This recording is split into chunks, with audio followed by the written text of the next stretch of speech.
تمام عیوبات کو چھپانے والی چیز کون سی ہے؟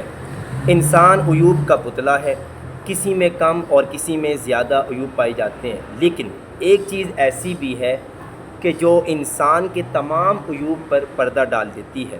چنانچہ حافظ شمس الدین ذہبی رحمہ اللہ کے حوالے سے کتاب الکبائر میں ایک دلچسپ اور مختصر سا سوال و جواب منقول ہے کہ کسی عالم سے یہ سوال ہوا کہ آپ نے انسان میں کتنے عیب پائے ہیں؟ تو انہوں نے جواب دیا کہ اتنے عیب کہ جنہیں گنا نہیں جا سکتا، کہ جن کو میں گن چکا ہوں وہ عیب تقریباً 8000 ہیں۔ البتہ ایک ایسی خصلت، ایک ایسی خوبی میں نے پائی ہے کہ اگر انسان اسے اپنے استعمال میں لائے تو وہ تمام عیوبات جو گنے نہیں جا سکتے ان پر پردہ ڈال دیتی ہے۔ وہ خصلت، وہ خوبی حفظ اللسان یعنی زبان کی حفاظت ہے۔ اللہ رب العزت ہم سب کو، تمام مسلمانوں کو اپنی زبانوں کی حفاظت کرنے کی توفیق عطا فرمائے، آمین۔